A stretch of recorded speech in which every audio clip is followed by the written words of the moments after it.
Shalom. Hari ini kita akan renungkan kitab 2 Petrus pasal 1, teksnya ayat 16 sampai 21, dan sudah dibagi dua paragraf. Paragraf yang pertama ayat 16 sampai 18. Petrus adalah saksi mata dari kebesarannya di atas gunung yang kudus. Paragraf yang kedua ayat 19 sampai 21. Iman kita makin diteguhkan oleh firman yang telah disampaikan oleh para nabi. Kesimpulan hari ini, bagi Petrus dan rasul-rasul, kisah-kisah Yesus bukan sepertinya dongeng-dongeng isapan jempol manusia. Sebab dia telah melihat kemuliaan Yesus di atas gunung yang kudus dan mendengar perkataan dari yang maha mulia ini. Inilah anak yang kukasihi, kepadanya lah aku berkenan. Dan orang percaya makin diteguhkan oleh firman yang telah disampaikan oleh para nabi. Itu sama sepertinya memperhatikan pelita yang bercahaya di tempat yang gelap sampai fajar menyingsing dan bintang timur terbit bersinar di dalam hati mereka. Ajaran tentang Allahnya, pertama, Yesus Kristus sebagai Raja dan Tuhan telah datang di dunia ini. Kita harus percaya ini.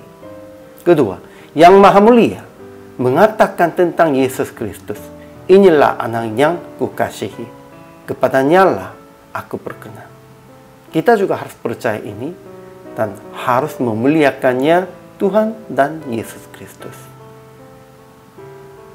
Ajaran tentang manusianya. Pertama, Petrus dan rasul-rasul telah melihat kisah-kisah dan ajarannya sampai perubahan di atas gunung. Dan dia mendengar perkataan dari Maha Mulia. Inilah anak yang kuasai, kepadanya lah aku berkenan. Kedua, orang percaya makin diteguhkan oleh firman yang telah disampaikan oleh para nabi. Nubuat dari nabi-nabi itu sama seperti pelita yang bercahaya di tempat yang gelap sampai fajar menyingsing dan bintang timur terbit bersinar di dalam hati orang percaya. Ketiga, nubuat-nubuat dalam kitab suci tidak boleh ditafsirkan menurut kehendak sendiri, sebab tidak pernah nubuat dihasilkan oleh kehendak manusia, tetapi oleh dorongan Roh Kudus orang-orang berbicara atas nama Allah.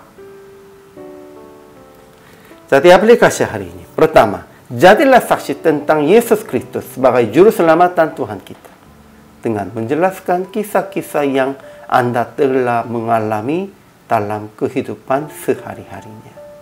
Ya, Petrusnya sudah ada penuh kesaksiannya tentang kisah-kisah begitu, yang mengalaminya sendiri begitu. Kita juga harus mengalaminya banyak kisah-kisah yang Tuhan Yesus melakukan di dalam kehidupan kita. Dengan itu, iman kita pun juga diteguhkan, dan kita juga bisa menjadi saksi yang kokoh.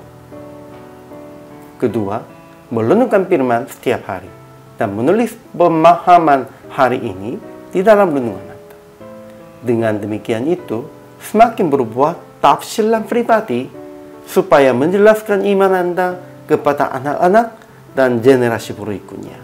Ya, memang ada tafsiran sepertinya itu profesinya, tetapi kita juga harus memilikinya tafsiran pribadi. Itu sebagai pengakuan iman. Jadi akhirnya PR praktek hari ini menulis 10 kisah-kisah Yesus yang ia melakukan di dalam kehidupan Anda sendiri. Dan saksikan dengan itu kepada minimal satu orang yang belum mengenal Yesus dan kepada minimal satu orang saudara seiman. Dengan demikian itu, kita harus menjadi saksi tentang Yesus berdasarkan pengalaman dan berdasarkan tafsiran. Hari ini juga selama melayani, Tuhan Yesus memberkati.